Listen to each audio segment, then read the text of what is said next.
Everyone, welcome back to my channel. तो जैसा कि आपने कल मेरा जो मार्क्स था उसको देखा ही था, 720 में से 206 नंबर आए थे। ठीक है, कोई बात नहीं, मुझे लगा था अच्छे आएंगे शायद, क्योंकि बिकॉज इजी चैप्टर थे, मैंने पढ़ लिया था। फिर भी नहीं आया, कोई बात नहीं, हटाते हैं। बिकॉज यही है ना, इसीलिए टेस्ट देना चाहिए। जो चीज़ हमें लगती है कि मैंने पढ़ लिया है, मैं कर लूँगी, तो नहीं ऐसा हो सकता है। जब तक आप उसका रिवीजन नहीं करोगे, ये नहीं देखोगे कि मेरी गलती मैं कहाँ करती हूँ। इससे मुझे ये तो पता चल गया कि मैं कौन से भूल रही थी। बिकॉज मैंने जो टेस्ट दिया था वो रिवीजन करके नहीं दिया था, बस रैंडम उठाया और दे दिया, ऐसा वाला सीन था। तभी ये मार्क्स ऐसे ही आए हैं। कुछ प्रिपेयर करती तो मे भी शायद थोड़ा सा मुझे लगता है इम्प्रूवमेंट हो जाता, बट कोई नहीं, जो आया ठीक है, मेरे लिए ठीक है। अभी आगे नंबर बढ़ेंगे, बिकॉज ये है ना कि अभी अप्रैल और मई में मैं फुल लेंथ दूंगी, तो मुझे पूरा यकीन है कि तब मेरे नंबर ज़रूर अच्छे आएंगे। अभी यूनिट वाइज वाले जो मैं दे रही हूँ और यही कंटिन्यू रखूँगी, फैब और मार्च तक कंटिन्यू रखूँगी, उसके बाद फुल लेंथ पे जाऊँगी। तो यूनिट वाला जो भी रहेगा उसमें मेरी चीज़ें सारी एक बार चैप्टर सभी वापस क्लियर हो जाएंगे। बाकी मेरा सिलेबस तो मैं ऑलरेडी बता चुकी हूँ, मेरा कंप्लीट है। बस मुझे यार यही करना है ना, क्वेश्चन प्रैक्टिस मेरा वीक है और लर्निंग पोर्शन, इन दोनों चीज़ों को मुझे अच्छे से करना है, इन्हीं पे मैं फोकस करूँगी। और अभी मेरे पास, अभी से जब मैं क्वेश्चन प्रैक्टिस स्टार्ट कर रही हूँ, टेस्ट स्टार्ट कर रही हूँ, तो लास्ट तक आते आते मेरा अच्छा खासा क्वेश्चन प्रैक्टिस भी हो जाएगा, टेस्ट भी हो जाएगा। और बाकी जो ये लोग पूछते हैं ना कि आप यहाँ का टेस्ट नहीं दे रहे हो या यहाँ से नहीं क्वेश्चन प्रैक्टिस कर रहे हो, जो भी कहते हैं, तो देखो अभी मेरे पास बहुत ज़्यादा टाइम है। अभी पहले मैं ये वाला अपना मॉक टेस्ट कंप्लीट करूँगी, फिर वो वाला भी मेरा हो जाएगा। क्वेश्चन सभी में ना, जब तुम एक बार कर लोगे, प्रैक्टिस आपका कंप्लीट हो जाएगा किसी एक चैप्टर में, जो भी कह लो, पूरे चैप्टर सिलेबस कह लो या कोई एक स्पेसिफिक चैप्टर, तो आपको लगेगा क्वेश्चंस रिपीट होते हो। ऐसा है, क्वेश्चंस आपको रिपीट मिलेंगे। आप कहीं भी जाके करो, किसी का भी करो, उस चैप्टर में 10 क्वेश्चंस आपको ऐसे मिलते ही हैं जो वापस आपको रिपीट ही लगता, तो वैसा ही लगेगा। तो इसीलिए मुझे इतना वो टेंशन नहीं कि वहाँ का नहीं दे रही हूँ, वहाँ का नहीं दे रही हूँ। अभी फिलहाल मैं नीट का ही दे रही हूँ जो ये है, और बाकी नर्सिंग टू नॉर्सेट का भी दूंगी जा करके, उनका जो चैप्टर वाइज वाला है उन सभी को देने के बाद हमेशा याद रखो, एनालिसिस इतना अच्छा करो, सारे कॉन्सेप्ट अपने क्लियर कर लो उसी क्वेश्चन से कि मुझे प्रॉब्लम कहाँ पे आई थी, क्या मेरा वीक था। वो सारी चीज़ें आपको तभी अपने आप के बारे में ही पता चल जाती हैं कि क्वेश्चंस कहाँ गलत है, क्या मैं कर रही हूँ, मुझे कहाँ डाउट आता है। जब तक टेस्ट नहीं दोगे नहीं समझ आएगा। नंबर पर तो बिल्कुल भी मत जाओ, नंबर नहीं बढ़ रहा है पता है, नंबर खराब आ रहा है पता है, लेकिन दो पर डे दो।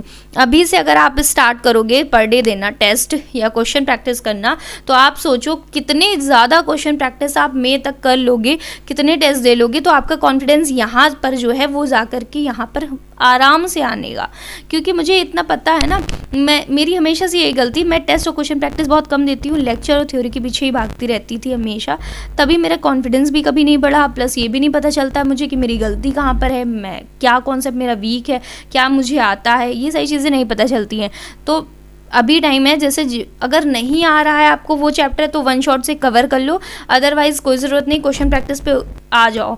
नंबर बढ़ रहे हैं नहीं बढ़ रहे, क्वेश्चन लग रहे हैं नहीं लग रहे, समझ लो जा करके, वापस जा करके हम समझ लेंगे कि वो क्वेश्चन कैसे हुआ है।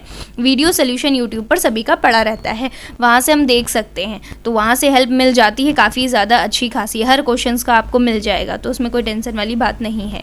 ओके, तो अब मैं लाइब्रेरी जाती हूँ, फिर जो भी पढ़ूंगी आपको दिखाऊंगी। सो ठीक है, अब जाते हैं, उसके बाद आपको आगे का बताते हैं। तो मैंने 11 बजे आज सुबह स्टार्ट किया एंड सबसे पहले अपना वही टेस्ट का सिलेबस आपको दिखाती हूँ कि क्या क्या है, और अपना टाइमिंग वगैरह सब सेट कर लेती हूँ, फिर वो मैं टेस्ट दूंगी। और ये आज मेरा सेकंड टेस्ट होगा, यूनिट वाइज वाला जो मैं टेस्ट दे रही हूँ उसी का रहेगा। तो मैंने पहले डिसाइड किया है कि इसको एक बार मैं रिवीजन करके दूंगी, क्योंकि मैंने जो पहला टेस्ट दिया था उसमें मैंने रिवीजन नहीं किया था, तो इस वजह से मैंने सोचा कि पहले रिवीजन करके दूँ तो एटलीस्ट कुछ नंबर इंक्रीज ही होगा, तब थोड़ा सा समझ में भी चीज़ें आएंगी कि मेरी गलती कहाँ पे हो रही है, मतलब और अच्छे से हो जाएगा, थोड़ा नंबर में इम्प्रूवमेंट दिखेगा। बिकॉज ऐसे करूँगी तो कई सारी चीज़ें मुझे ऑलरेडी याद नहीं है, तो क्या ही याद होगा। तो इसलिए मैंने सोचा कि चलो पहले अपना लेक्चर कंप्लीट करते हैं, फिर देखते हैं। तो इसी तरीके से मैंने सभी में लेक्चर के थ्रू अपना रिवीजन पूरा कंप्लीट किया है। वैसे लेक्चर भी क्या है, मैं कोई नोट्स नहीं बना रही थी, बस 2x की स्पीड में सुन रही थी। तो बायो का मैंने बाद में टेस्ट दिया, जिसमें लेक्चर करने के बाद भी मेरे मार्क्स केवल 95 आए थे जूलॉजी में, एंड देन बॉटनी का भी मैंने दिया था, उसमें भी मेरे ऐसे ही कुछ मार्क्स आए हैं। लेक्चर करने के बाद भी आ रहा है, मुझे ये चीज़ नहीं समझ में आई।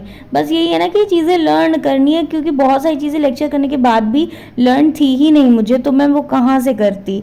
मतलब इतने सारे वैल्यूज़ थे, जैसे ब्रीदिंग वगैरह वगैरह, मतलब जो चैप्टर है उसमें वगैरह वगैरह नहीं, तो उसमें भी यही सारी चीज़ें आ रही थी कि बहुत ज़्यादा वो दे रखा था वैल्यू, जो मैंने समझी अच्छे से, लर्न वगैरह भी उस टाइम हो गया। बट टेस्ट के टाइम पे क्या हुआ कि वो मुझे याद नहीं आ रही थी, थोड़ा सा कोई गलत हो रही थी, मतलब निगेटिव में चला जा रहा था, तो कुछ मैंने किए कुछ नहीं किए। तो सेम बॉटनी का भी मैंने ऐसे ही किया, कंप्लीट अपना किया लेक्चर के थ्रू। और उसके बाद बॉटनी का भी अपना वापस रिव्यू किया, तो बॉटनी में मेरे मार्क्स आए हैं 91 और उसमें आए थे 95। तो ठीक है, ठीक क्या है, अच्छे मार्क्स तो नहीं ही हैं, क्योंकि लेक्चर करने के बाद भी इतने मार्क्स आ रहे हैं, इसीलिए कहते हैं ना कि लर्निंग ज़्यादा इंपॉर्टेंट है, लेक्चर से कुछ नहीं होगा। देन मैंने नर्सिंग टू नॉर्सेट का स्टार्ट किया टेस्ट देना, बट यहाँ पे प्रॉब्लम मेरे साथ ये आई कि मैं कुछ देर बाद क्वेश्चन करते करते एग्जॉस्ट हो गई थी, बिकॉज सुबह से काफ़ी ज़्यादा क्वेश्चंस हो गए थे। इसीलिए मैंने सोचा कि अब इसको बंद कर देते, जितना हो गया हो गया। ये पूरा टेस्ट मेरा कंप्लीट नहीं हुआ था, मैंने सोचा था कि मैं कंप्लीट कर लूँगी, बट मैं कंप्लीट कर ही नहीं पाई, क्योंकि सुबह से मैं क्वेश्चन प्रैक्टिस ही कर रही थी और अपना लेक्चर से रिवीजन किया, तो हो गए थे 4-5 घंटे, तो एग्जॉस्ट भी हो गई थी, क्योंकि सुबह से क्वेश्चन ही प्रैक्टिस चल ही रहा था। कोई नहीं, मैंने ट्राई तो अपना किया कि मैं कर लूँगी, बट जितना कर पाई उतना ठीक था, लेकिन मैं कर लूँगी और आज ही मैं करूँगी इसको, मैं कंप्लीट कर लूँगी ये अपना नर्सिंग टू नॉर्सेट का जो मुझे टेस्ट अपना देना है। बिकॉज अब यही है ना कि मैंने बता चुकी हूँ कि मुझे सिर्फ और सिर्फ क्वेश्चन प्रैक्टिस पर ही फोकस करनी है, तो मेरे पास मटेरियल बहुत ज़्यादा है, हर जगह है, तो सभी का मैं ट्राई करूँगी अपना कंप्लीट करने का। तो रात में भी मैंने कोशिश करी कि कंप्लीट कर लूँ, बट ऐसा कुछ हो नहीं पाया, मेरा रह ही गया। मतलब केमिस्ट्री में थर्मोडायनेमिक्स तक तो कंप्लीट किया, बट उसमें भी लास्ट पोर्शन बच गया था, तो अगेन मैंने थोड़ी देर और अपना 1-2 घंटे पढ़ा था, तो टोटल वही 6 घंटे मुझे हो गए थे। तो इसमें भी मैंने अपना रिवीजन के साथ किया, तो फ़िलहाल तो अभी कंप्लीट नहीं हुआ है। So that's it for this video.